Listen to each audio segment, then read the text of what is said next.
కాలం మారే కొద్దీ మనం కూడా మారాలి. తప్పులు అన్నిట్లో ఉంటాయి. కాకపోతే తప్పుల నుండి మనం నేర్చుకుని ముందుకెళ్ళాలి. సంవత్సరాల క్రితము ఐటీ ఫైలింగ్ చేయాలంటే చాలా పెద్ద హై డ్రామాగా నడిచేది. ప్రస్తుతం అది ప్లగ్ అండ్ ప్లేగా అయిపోయింది. చాలా ఈజీగా అయిపోయింది. మీరే చేసుకోవచ్చు. కాకపోతే గత సంవత్సరం అనుభవాలు బట్టి నేను చెప్పేది ఏమిటంటే, ఎస్ఎస్సి ఒక 12 రకాల తప్పులు చేశాడు. ఆ తప్పులు ఈ యొక్క వీడియోలో నేను డిస్కస్ చేయబోతున్నాను. నేను M K Shankar. Welcome to our channel Shankar's advisory.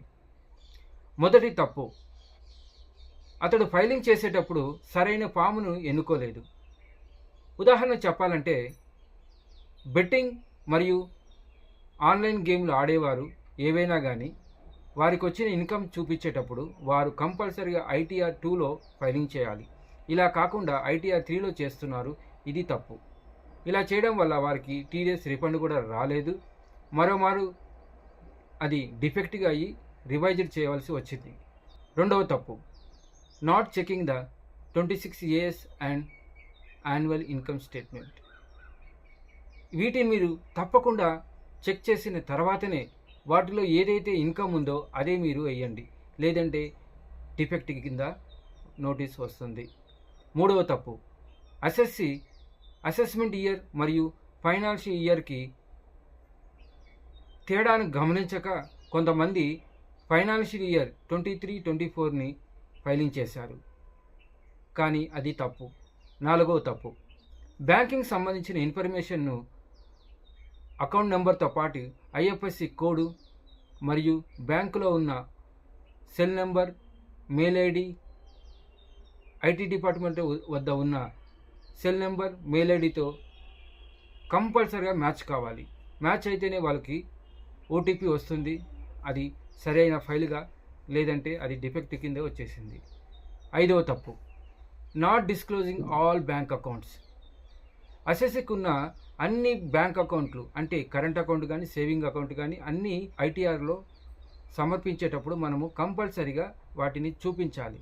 ఆరో తప్పు, నాట్ మెన్షనింగ్ ఆల్ ఇన్కమ్స్.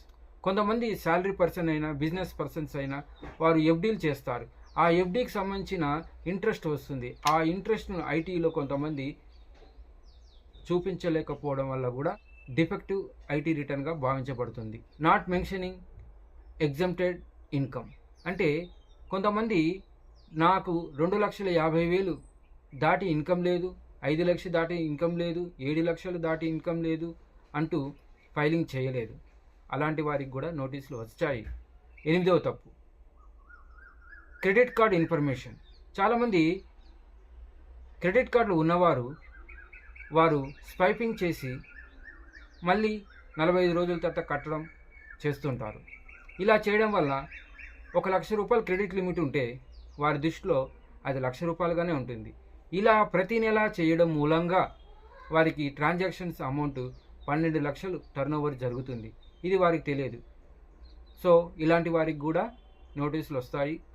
అంతేకాకుండా దాన్ని మ్యూల్ అకౌంట్గా భావించి బ్యాంక్ అకౌంట్ సీజ్ కూడా అయినాయి. తొమ్మిదవది, నాట్ పేయింగ్ ట్యాక్స్. చాలామంది మేము ట్యాక్స్ బ్రాకెట్లో రాలేదని చూపించకుండా, కట్టకుండా తప్పుడు ఇన్ఫర్మేషన్లు ఇచ్చి తప్పించుకోవడానికి ట్రై చేశారు. ఇలాంటి వారికి కూడా నోటీసులు వస్తాయి. 10వ తప్పు, not verifying the ITR return. కొంతమంది ఐటీఆర్ ఫైలింగ్ చేసిన తర్వాత దానిని బెంగళూరుకైనా లేదంటే ఆన్లైన్లో ఈ వెరిఫికేషన్ అని చేయాలి. ఇలా చేయకపోవడం వల్ల కూడా అవి డిఫెక్టివ్ ఐటీఆర్ రిటర్న్గా భావించబడతాయి. 11వ తప్పు, వెయిటింగ్ ఫర్ లాస్ట్ మినిట్. ఇంకా టైం ఉందిలే, మళ్ళీ కడతాను అంటూ డిసెంబర్ 31, జూలై 31, డిసెంబర్ 31, మార్చి 31 ఇలా అయిపోయాయి.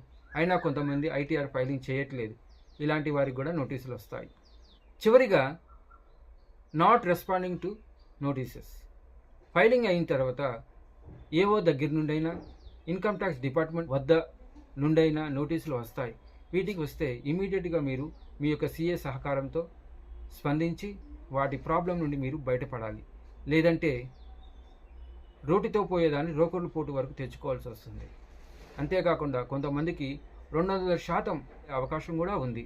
కాబట్టి మీరు సరైన సిఐనైనా లేదంటే ట్యాక్స్ అడ్వకేట్నైనా ఎన్నుకొని వారి సహకారంతో ఐటీ రిటర్న్ ఫైలింగ్ చేస్తే ఎటువంటి ప్రాబ్లమ్స్ రావు. వచ్చినా వారు ఉంటారు కాబట్టి మీకు అది పెద్ద ప్రాబ్లంగా అనిపించవు. స్వయం వృద్ధి దేశాభివృద్ధి.